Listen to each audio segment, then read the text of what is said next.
E aí? Chegando para mais um vídeo aqui no canal falando de tática. Olha, em primeiro lugar eu queria dizer para vocês o seguinte, é um prazer estar falando com uma audiência tão qualificada. Queria agradecer mais uma vez pelo pessoal que esteve na live. Estou recebendo muito feedback positivo, estou muito feliz com isso, de verdade, muito bacana. Bom, deixa o like aqui, já começa deixando o like, se inscreve no canal. Estou vendo lá os analíticos lá do YouTube lá, cara, impressionante, 60% das pessoas que assistem os conteúdos aqui não estão inscritos. Vamos se inscrever aí, gente. Pô, né? Não custa nada, é de graça, é só apertar um botãozinho vermelho aí.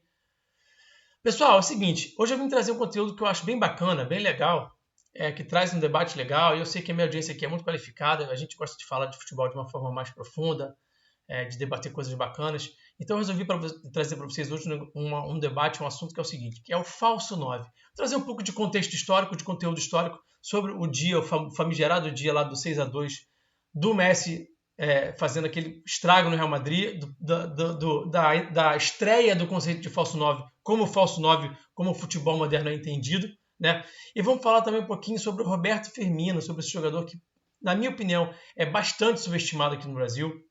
É um atleta que tem um cognitivo muito alto para jogar bola e que, na minha visão, é um cara que tem um entendimento da posição de falso 9 assim, absurda. E eu vou falar isso mais para frente, não vou ficar dando um spoiler total não, para vocês poderem ficar comigo aqui até o final do vídeo. É bacana o conteúdo, hein? Fica aqui comigo, não esquece de deixar o like e vamos nessa, tá? Então vamos falar um pouquinho sobre falso 9, né? Por que essa posição foi tão falada nos últimos anos, né? Tanto se fala sobre o falso 9, especialmente desde que o Messi fez tanto sucesso jogando nessa posição naquele Barcelona no Guardiola, tá bom? Então eu trouxe essa pequena apresentação aqui para vocês, vou botar meu rostinho pequenininho aqui no cantinho, né? E vamos falar um pouquinho aqui sobre o falso 9. Por que eu botei o Messi aqui nessa foto? Bom, por motivos óbvios, né? Ele foi o cara que inaugurou essa posição enquanto falso 9, com a intenção de ser feito aquilo. Eu vou falar mais sobre isso também. Bom, ele foi o cara que executou isso de uma forma muito absurda, porque ele é um absurdo jogador, né? Ele executa de uma forma no mais alto nível de excelência, porque ele é o Messi, né? Então, por isso que eu coloquei o Messi aí como um símbolo de falso 9. Bom, é a origem do falso 9, né? Bom, eu vou ler aqui rapidamente para vocês e vou tentar resumir aqui para também não ficar chato. Há décadas a gente pode observar centroavantes de mobilidade que não atuam presos entre os zagueiros. Dois bons exemplos de time que não tinham um atacante fixo, por exemplo, já muito no passado, muito antigo, né, são a Seleção Brasileira de 70 e a Holanda de 74. E aqui eu vou fazer uma pequena pausa, né? A gente tem, para explicar um pouquinho melhor, a gente tem atacante de mobilidade no futebol há muitos anos. Então a gente tinha na Seleção 70, por exemplo, o Tostão, que era um 9, mas ele era um 9 que era muito móvel. A gente tinha o Jairzinho, que ia fazer corredor central, mas que era o ponta direita, mas que quando o Carlos Alberto subia, o Carlos Alberto tinha muita liberdade de subir, ele fechava por dentro. A gente às vezes via o Pelé fazendo como se fosse um falso 9, fazendo o cara da profundidade, e o Tostão baixava para trocar de posição com o Pelé. A questão é que aquilo ali não era feito com a intenção que é feita hoje de falso 9. E eu vou desenvolver isso um pouco mais, mostrando os vídeos e falando um pouquinho mais sobre isso durante esse conteúdo aqui, para não entregar tudo também de bandeja e não dar o spoiler todo, né? Bom, a consolidação do conceito e a popularização do termo falso 9, porém, acontecem bem mais tarde, a partir do sucesso da atualização de Lionel Messi por Pep Guardiola nessa função. O confronto contra o Real Madrid, no dia 2 de maio de 2009, ficou marcado como o jogo em que o treinador escalou pela primeira vez o argentino como um falso 9. O resultado foi uma elástica vitória por 6-2, com uma atuação histórica do camisa 10. Então, aqui ele fala isso no livro, né, para quem já teve a oportunidade de ler. Quem não leu, leia, é muito bacana. O Pep Guardiola, agora eu me esqueci qual dos três que é o título, gente. Eu vou até depois consultar aqui. Eu vou até cortar esse vídeo aqui depois, na pós-produção do meu vídeo aqui, vou até colocar a capinha dele aqui, alguma coisa do tipo. Não é a evolução, é aquele que o Martim Perernal fala sobre o primeiro ano dele no Bayern, né? Aquele livro é muito bacana, tem conceitos muito legais, e aí ele faz algumas referências sobre outros momentos da carreira do Guardiola, e tem esse momento dele usando o Messi como falso 9, como ele liga para o Messi na noite anterior, né, e fala, cara, vem aqui, eu quero te mostrar como é que vai ser. E aí eu vou falar um pouquinho mais disso também na hora que eu for mostrar o vídeo. Bom, aqui vale ressaltar que o que muda a partir desse momento é a intencionalidade, como eu já falei, né? Para além do conceito inicial de um atacante de mobilidade que vai buscar eventualmente o jogo entre linhas, há uma série de outros comportamentos regras de ações e dinâmicas. E é a partir delas que se define hoje o que é atuar como falso 9. Na verdade, melhor dizendo aqui para definir um pouquinho melhor, não são nem outros comportamentos e regras de ação. É o fato desse 9 ele está muito mais tempo em apoio, baixando em apoio, do que na profundidade. Então você pode ter um 9 de mobilidade, você pode ter um 9 que vai baixar para ser apoio, para receber essa bola no entrelinhas, mas ele passa um bom tempo também na profundidade, pesando a área como referência. E o falso 9 não, o falso 9 ele vai estar muito tempo em apoio, como se ele fosse um 10 mesmo, né? Como se ele fosse a ponta de um losango. Você vai ter um 4-3-3 e ele vai estar ali na ponta do losango, como se fosse um 10. Mas ele também vai fazer o papel de 9 algumas vezes. Então, ele passa muito tempo em apoio. E essa é a principal diferença, né? E aí tem uma série de coisas de interpretação da posição que a gente vai falar um pouquinho em relação ao Messi, em relação ao Firmino, como eu disse no começo desse vídeo. Tá bom? Bom, a definição, de novo, né, não é uma posição, sim uma função. O princípio que norteia é definido por um tipo específico de movimentação do centroavante, muito entre aspas, né?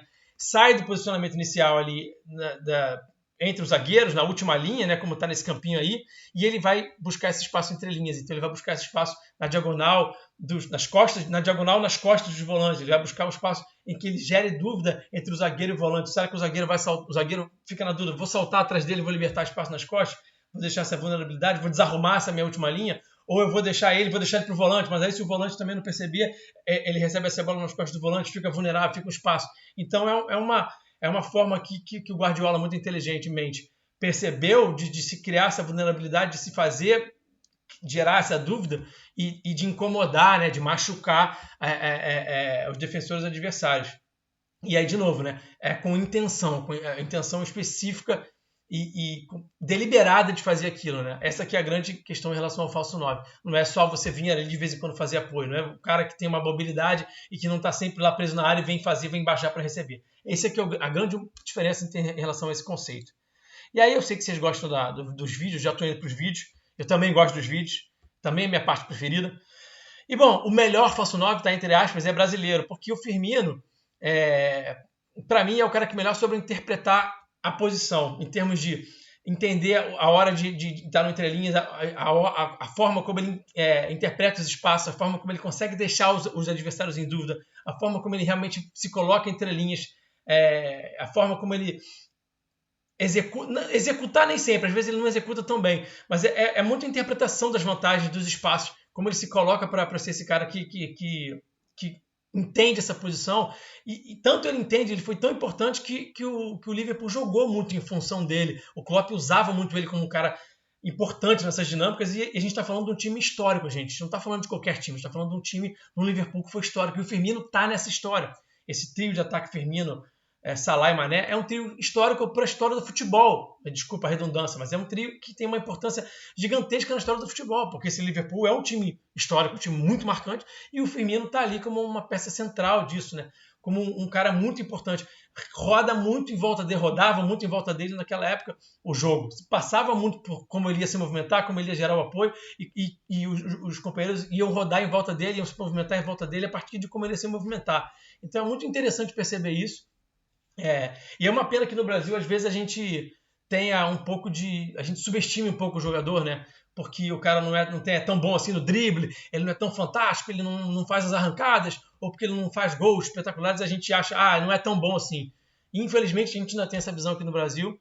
Aos poucos a gente vai começar a mudar um pouquinho isso. E eu sei que aqui minha audiência é qualificada, e eu sei que vocês vão refletir de uma forma bem bacana sobre esse assunto. Então, até por isso que eu quis trazer para vocês, assim, em respeito à audiência que eu sei que aqui é muito qualificada. Bom, eu já falei basicamente tudo sobre o que tinha que falar, sobre o que está nesse slide aí, mas vamos ler aqui rapidinho. Multicampeão pelo Liverpool, ele é um dos atletas que melhor soube entender a função, por se tratar de jogador com uma capacidade cognitiva de compreensão do jogo muito acima da média. Então é isso, né? O cognitivo dele é muito acima da média, né? E futebol, gente, se joga muito com a cabeça, e cada vez mais com a cabeça, né?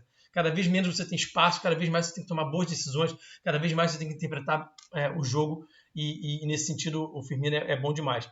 Então, assim, compreensão do jogo muito acima da média, consegue interpretar os deslocamentos, comportamentos, dinâmicas e vantagens no mais alto nível, abrindo espaço e acionando a poucos toques os extremos que se projetam nas costas da defesa. Então, ele é muito importante em baixar para poder acionar os extremos passando. Às vezes era o extremo, às vezes era o lateral. Tem muita coisa com o Arnold também, de dinâmica com o Arnold, com o Robertson. Enfim, excelente time para se posicionar entre as linhas e longe dos opositores, também tem incrível capacidade de se colocar no ponto cego dos adversários. Então a gente vai ver isso tudo aqui agora nos vídeos, tá? Para poder mostrar para vocês. Lembrando que estou adiantando um pouquinho a velocidade dos vídeos e tenho que fazer pausas, algumas pausas aqui no vídeo para poder fugir um pouquinho do negócio do direito autoral, senão o YouTube me pega aqui, gente, ó, é tesoura, o negócio é sério. Mas eu não quero abrir mão de ter vídeo para vocês, então eu tenho que jogar o jogo e, enfim, espero que vocês compreendam, mas dá pra gente fazer um negócio bacana também, que não seja chato e que fique dinâmico. Combinado? Hoje eu tô falando muito, tô acelerado, vamos nessa, vamos comigo, que esse negócio aqui é bacana, eu fico animado falando disso, fico todo feliz e vamos nessa. Vamos pros vídeos, tá bom? Então, estamos aqui nos vídeos, a gente vai falar desse dia do 6-2. O Pep Guardiola inicialmente coloca o Eto'o no corredor central como o 9 e o Messi lá no lado direito, como ele já estava acostumado a atuar, né? Fazendo esse movimento de fora para dentro, que a gente já se conhece, todo mundo aqui já sabe, eu sei que vocês estão bem familiarizados com isso. E aí, a gente vai ver aqui duas situações em que até o Messi ganha essa bola aqui, faz um passe aqui no Xavi. E aí, inicialmente é isso. Começa na estrutura normal. Eto'o centralizado, corredor central, Henry do lado esquerdo e Messi do lado direito, tá? E aí a gente vai ver de novo aqui essa mesma estrutura, ó. O Eto'o tá aqui, eu até desenhei aqui, tá até desenhadinho aqui, ó. Eto'o, Messi, aqui tá o Henry, né? Esse outro cara aqui perto do Eto'o, o Henry.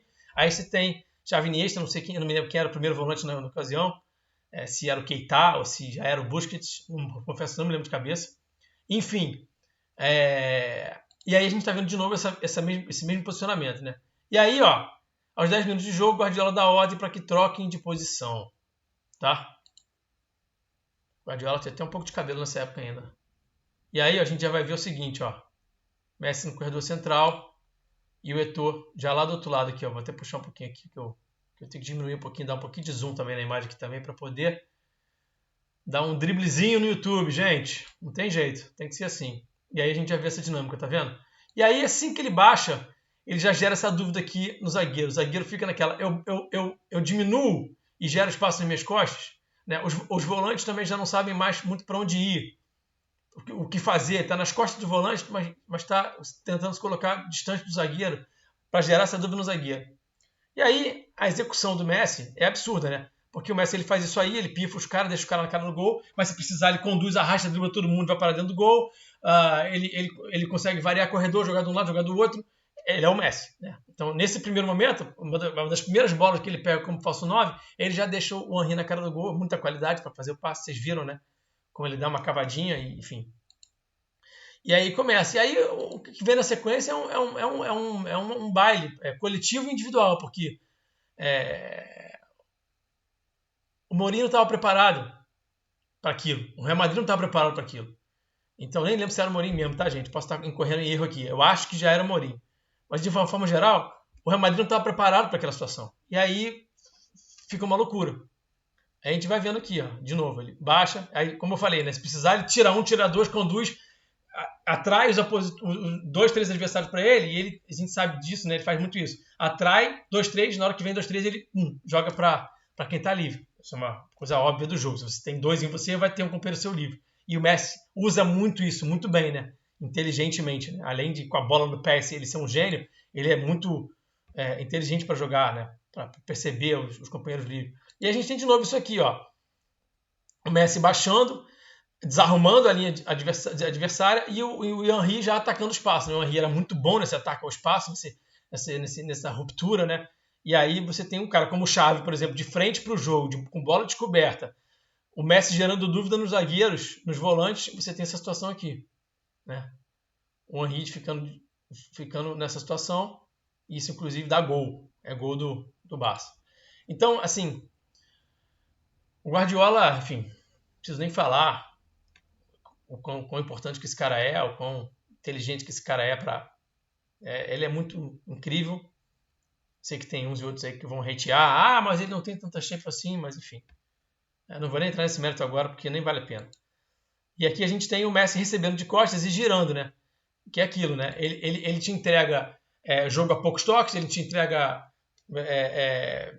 o próprio desmarque de ruptura, também pode ser esse cara que recebe nas costas, ele te entrega a cavada ao passe nas costas da última linha, e ele te entrega também isso aí. Ele faz esse giro conduz, arrasta todo mundo, e aí faz esse passe maravilhoso, e esse lance, inclusive, é pênalti. É um pênalti, assim. Ele deu um gol, que deu uma assistência, gerou um pênalti, e ainda vai ter uma outra situação aqui de gol para ele fazer. E aqui é interessante, né, notar a inteligência do Xavi para se posicionar, né? Porque aqui o Messi baixa, e repara como é que o Messi tenta se manter distante, a mesma distância para todos, né, os opositores. Se olhar, ele está basicamente a mesma distância dos dois volantes, dos dois zagueiros. Isso é muito, muito importante. E isso o Firmino faz muito bem, vou mostrar nos vídeos também. E aí, quando o Messi baixa um pouco, a inteligência do Xavi, né, para se adiantar e ocupar a casinha do Messi, que é o que a gente fala, o jogo de posição não é um jogo que fica todo mundo parado, mas preferencialmente, idealmente, é interessante que se um jogador ocupa a sua casinha em tese, você vai ocupar dele e assim por diante. Então, os jogadores podem ter mobilidade, podem estar se mexendo, mas ocupando as casinhas, entre aspas. E aqui, nesse caso, é exatamente isso. O Xavi é um cara que tem um entendimento muito absurdo do jogo, o Messi baixa, ele vai fazer a função do Messi, vai ocupar a casinha do Messi, e olha o que acontece aqui, ó. O Messi tabela com ele faz esse girinho característico dele, que é para ganhar tempo e espaço, né? Muito característico. A gente depois ainda vai... Vou trazer outros vídeos depois sobre esse gênio da bola, que era o Xavi, e como é que esse girinho dele gera muito espaço nas próprias costas e atrás dos marcadores, e aí ele gera espaço para o Messi, né, com esse giro. E aí ele joga a bola no Messi e o Messi faz isso aqui, né? Dá um ameaçozinho e pronto. E aí ele consegue fazer o gol, né? Enfim, foi um jogaço, uma coisa histórica, assim, maravilhosa, incrível. Deixa eu pausar aqui de novo para mostrar o vídeo do Firmino, tá?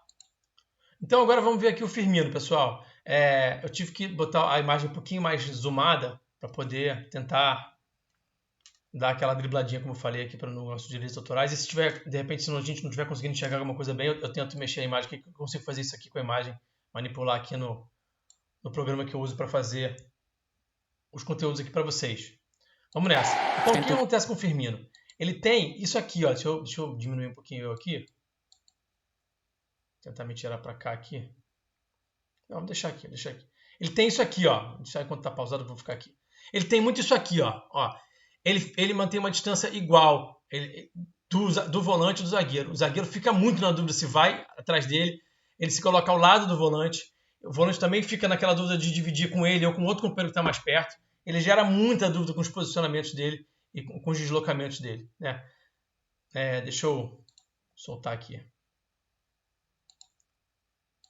Pode ser uma das valências que ele... E aí ele tem muita capacidade de jogar um toque, né? Acrescenta para este desafio controlar a velocidade do resto. Essa bola nem dá uma sequência dessa jogada nem é muito efetiva, mas ele sabe muito a hora também de jogar um toque, a hora de segurar um pouquinho mais a bola. Deixa eu me colocar aqui nesse cantinho que é melhor. Tá? Olha isso aqui, ó. De novo, ó. Distante, tá vendo?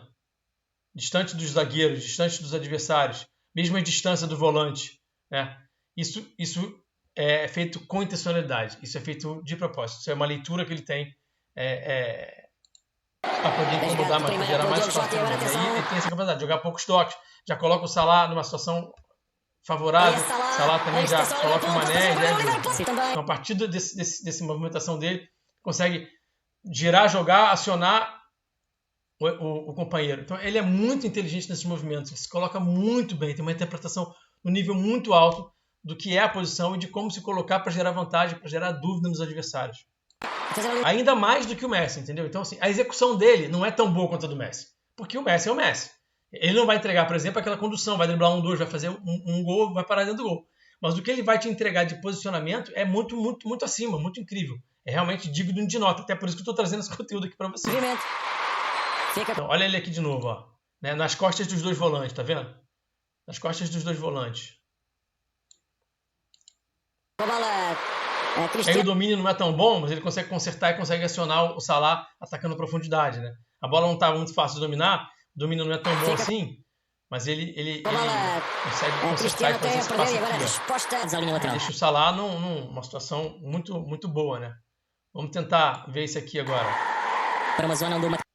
Ó, olha de novo como é que ele se coloca entre os dois volantes, né? Nessa distância aqui entre os dois volantes. Isso gera muita dúvida neles, né? Gera muita dúvida nos volantes.